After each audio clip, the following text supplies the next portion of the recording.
భారతీయ నూనె గింజల పరిశోధన స్థానం రాజేంద్రనగర్ హైదరాబాద్ నిర్మల్ జిల్లా సేవా స్ఫూర్తి ఫౌండేషన్ వ్యవసాయ శాఖ సంయుక్త ఆధ్వర్యంలో నువ్వు పంట క్షేత్ర దినోత్సవాన్ని ఘనంగా నిర్వహించారు.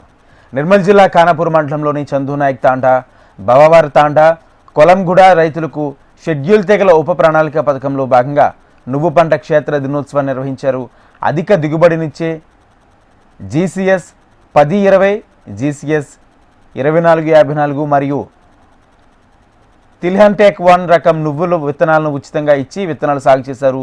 నువ్వు పంట క్షేత్ర దినోత్సవం సందర్భంగా భారతీయ నూనె గింజల పరిశోధన స్థానం principal scientist doctor G Suresh Kumar నూనె గింజల సాగుపై యాజమాన్య పద్ధతులపై అవగాహన కల్పించారు. షెడ్యూల్ తెగ ఉప పథకం ద్వారా రైతులకు అందిస్తున్న సేవలను గుర్తించారు. అలాగే రైతులకు టార్పాలిన్ పట్టాలు, వేప మందులు, ధాన్యం నిల్వ చేసే హెర్మెటిక్ సంచులు ఉచితంగా 150 మంది రైతులకు పంపిణీ చేశారు. నువ్వు పంటలో తీసుకోవాల్సిన సస్యరక్షణ చర్యలను ఆర్డి ప్రసాద్ వివరించారు. ఈ కార్యక్రమంలో భాగంగా సాంప్రదాయ విత్తనాలను భారతీయ నూనె గింజల పరిశోధన స్థానం రాజేంద్రనగర్ హైదరాబాద్ వారు అభివృద్ధి చేసిన విత్తనాల పంట ఎదుగుదల, దిగుబడి విషయం శాస్త్రవేత్తలపై డాక్టర్ రత్నకుమార్, రమ్య వివరించారు. వివిధ పంటలు ప్రస్తుతం తీసుకోవాల్సిన సస్యరక్షణ చర్యలు, రైతు ఉత్పత్తిదారుల సంఘం ఏర్పాటు ప్రయోజనాల గురించి వివరించారు.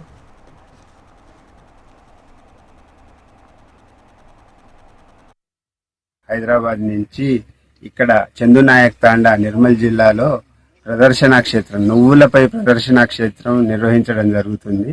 ఈరోజు 27 మార్చి రోజు. అయితే ఇక్కడ ముఖ్యంగా మీరు చూస్తున్నది ఆసారాం అనే రైతు పొలం ఇది. ఆయన ముఖ్యంగా మీరు చూసే రకం TT1 అంటే తిల్హన్ టెక్ తిల్ 1 అనే రకాన్ని ఇక్కడ ప్రదర్శన చేయడం జరిగింది. ముఖ్యంగా ఇది ట్రైబల్ సబ్ప్లాన్ అంటే ఆదివాస తెగల గురించి డెవలప్మెంట్ మేము భారతీయ నూనె గింజల పరిశోధన సంస్థ మరియు సేవా స్ఫూర్తి ఫౌండేషన్ వారు సంయుక్తంగా కలిసి ఈ డెమాన్స్ట్రేషన్ ఫిబ్రవరి నెలల్లో మనం జనవరి మాసంలో ఒక మీటింగ్ పెట్టి రైతులకి కొత్త వంగడం ఇవ్వడం జరిగింది. వాళ్ళు సంక్రాంతి తర్వాత దున్నుకొని ఇది వేసుకోవడం జరిగింది. అంటే ఇంతకు ముందు మనకు పాత రకాలైన JCS 10, 20, 2, 4, 5, 4 వేసుకునేవాళ్ళు. దాని మీద ఇది కొత్త రకం కాబట్టి ఇది ఈ రకం గుణం ఏంటంటే ఇది ఎక్కువ కొమ్మలు ఇస్తుంది. 8 నుంచి 10 కొమ్మలు ఇస్తాయి కాబట్టి దీన్ని మనం తగినంత వేర్పాటులో దీన్ని వేసుకొని పల్సన చేసుకున్నట్టయితే 15 రోజుల మధ్యలో పల్సన చేసుకున్నట్టయితే ఇంకా బాగా కొమ్మలు వచ్చి ఇది వస్తుంది. ఇప్పుడు మనం చూసిన పంట దాదాపు 60-70 రోజుల పంట.